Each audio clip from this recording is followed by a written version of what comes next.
Bonjour de Naples Fantastique. Aujourd'hui, je veux vous parler du musée hôpital des poupées qui se trouve au centre de Naples.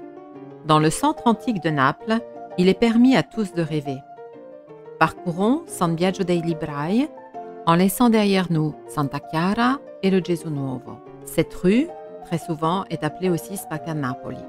Nous laisserons donc à gauche la Via San Gregorio Armeno, qui est la rue des crèches napolitaines, et nous continuons tout droit jusqu'au numéro 39, à l'endroit où se trouve le Palais Marigliano. Comme vous le savez, j'adore l'histoire et les belles histoires. Il faut remonter très loin pour découvrir la raison de la naissance de cet hôpital, qui s'étend maintenant en tant que musée et hôpital sur 180 mètres carrés.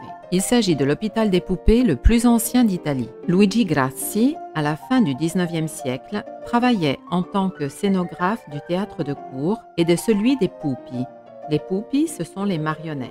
Son atelier était situé via San Biagio dei Librai. Luigi Grassi revêtait toujours une blouse blanche car il peignait les scènes des théâtres, mais il devait aussi réparer ce qui était abîmé et évidemment aussi les marionnettes. Jusqu'au jour où une maman lui supplie de réparer une poupée cassée, ce qu'il fit avec maestria et avec beaucoup de plaisir. Quelque temps plus tard, la maman ravie vint récupérer la poupée et lui promit qu'elle aurait dit à sa fille qu'elle avait fait réparer la poupée par un magicien.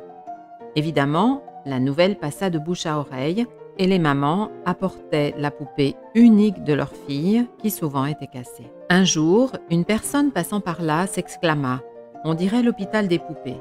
Ainsi, cet ospedale, hospitale en napolitain, était né. Monsieur Luigi Grassi développa ainsi son activité en réparant et en vendant des poupées. L'hôpital de nos jours est aussi un musée que vous pouvez visiter. On y accède après avoir passé la très belle voûte finement décorée et en allant sur le côté droit de la cour. Quiconque peut s'y rendre, d'abord à l'accueil pour faire un premier diagnostic et si besoin au pronto soccorso, c'est-à-dire les urgences. Les petites mamans qui ne veulent pas se séparer trop longtemps de leurs poupées les font accéder comme dans les vrais hôpitaux avec le code rouge, c'est-à-dire l'urgence. Dans ce cas, elles peuvent récupérer leurs enfants après 3 jours. Pour les autres interventions, il faut voir au cas par cas. Après les interventions, les poupées passent une période d'hospitalisation dans de beaux lits et elles ont même droit à la collation. La visite guidée comprend une vidéo explicative, puis la guide présente les différents services. Orthopédie, ophtalmologie, mécanique, la rééducation, l'atelier de couture, ainsi que le maquillage.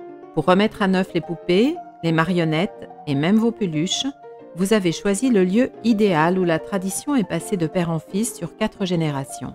Tout est réparé avec amour et attention. Les enfants qui visitent peuvent aussi faire une radio à leurs poupées et sur réservation devenir l'assistant d'un professeur qui remplace les yeux ou les jambes de leurs poupées. On peut aussi acheter des poupées déposées par leurs propriétaires et qui sont devenues orphelines. Qui parmi vous n'a pas un nounours à réparer dans l'ambulatoire vétérinaire ou tout simplement envie de s'arrêter et de rêver? Tiziana Grassi, descendante de Luigi, a des mains en or et réalise des miracles.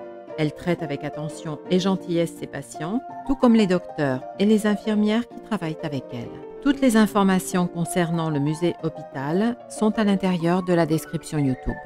Merci de me laisser un commentaire pour me dire si vous connaissiez déjà ce musée hôpital de la poupée. Je vous invite à vous inscrire à ma chaîne YouTube Naples Fantastique sans oublier d'activer la petite cloche pour recevoir toutes les nouveautés. Merci d'en parler autour de vous avec vos amis et de partager sans modération.